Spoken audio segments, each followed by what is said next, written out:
अक्सर जब हम ये सुनते हैं कि नासा में बहुत से साइंटिस्ट इंडियन हैं या अमेरिका में बहुत से डॉक्टर इंडियन हैं तो हमें बहुत गर्व महसूस होता है। पर उसी समय हमारे दिमाग में एक सवाल आता है कि आखिर इंडिया में क्यों नहीं? आखिर बहुत से टैलेंटेड इंडियंस बाहर क्यों चले जाते हैं? अगर आपको भी इन सवालों का जवाब नहीं पता तो इस तस्वीर को ध्यान से देखिए।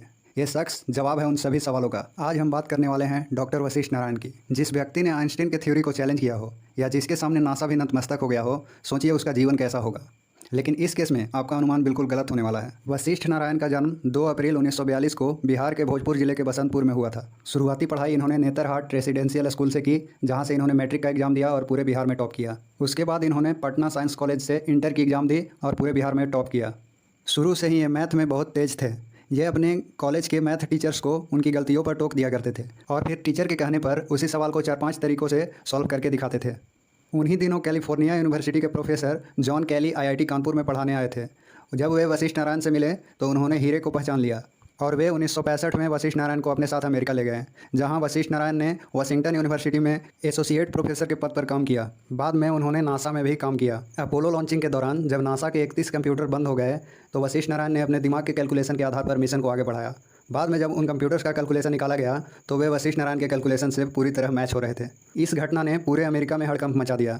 नासा वालों को भी लग गया कि ये इंडियन ओवर टैलेंटेड है। इंडिया में भी इस घटना का किस्सा फैल चुका था, जिससे पूरे देश में खुशी थी। जब वशिष्ठ नारायण वापस अपने देश अपने परिवार के पास आए तो यहाँ उनके परिवार वालों ने उनकी शादी की पूरी तैयारी कर रखी थी। अपने पिता के सम्मान के लिए वे इस शादी से मना नहीं कर पाए। अब यह तय हो गया था कि वे वापस अमेरिका नहीं जाएंगे।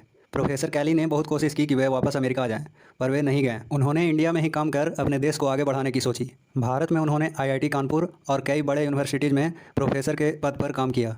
इस दौरान इन्होंने आइंस्टीन के थ्योरी को भी चैलेंज किया था, पर भारत में इस बात को उतनी महत्ता नहीं दी गई कि इसे विश्व स्तर पर रखा जा सके। इसी दौरान उन्हें सिजोफ्रेनिया नाम की एक बीमारी हो गई। यह एक मानसिक बीमारी है जिसमें इंसान को ऐसी आवाज़ें सुनाई देती है जो असल में है ही नहीं। अब उनके पिता की भी मृत्यु हो चुकी थी और इस बीमारी के कारण उनकी पत्नी ने भी उन्हें तलाक दे दिया था। वशिष्ठ नारायण अपने परिवार से कई बार शिकायत करते थे कि जहां वे काम करते हैं वहां कुछ लोग इनके काम को अपने नाम से पब्लिश करवा लेते हैं। नौकरी छूटने के कारण अब इनकी आर्थिक स्थिति भी खराब हो गई थी। एक बार जब इनके बड़े भाई हॉस्पिटल से इन्हें घर ला रहे थे तो ये बीच में ही कहीं ट्रेन से उतर गए और फिर कई सालों बाद बहुत बुरी हालत में मिले। बीमारी के दौरान कोई भी इनके काम नहीं आया। जिस पिता के सम्मान के लिए इन्होंने शादी कर ली और वापस अमेरिका नहीं गए, वे इन्हें छोड़कर जा चुके थे। जिस पत्नी के लिए इन्होंने नासा को छोड़ दिया, वो भी अब इन्हें तलाक दे चुकी थी। सरकार ने भी इस दौरान इनकी मदद नहीं की। 14 नवंबर 2019 को 73 साल की उम्र में इनकी मौत हो गई। इनके जीवन काल में तो सरकार ने इनकी कोई मदद नहीं की, पर इनकी मृत्यु के बाद 2020 में इन्हें पद्मश्री दिया गया। आपको बता दें कि सिजोफ्रेनिया कोई बहुत बड़ी बीमारी नहीं है जिसे ठीक ही नहीं किया जा सकता। यह बीमारी बहुत बड़े बड़े लोगों को होती है और लोग इससे ठीक भी हुए हैं। आप इनके बारे में क्या सोचते हैं, कमेंट में ज़रूर बताएं।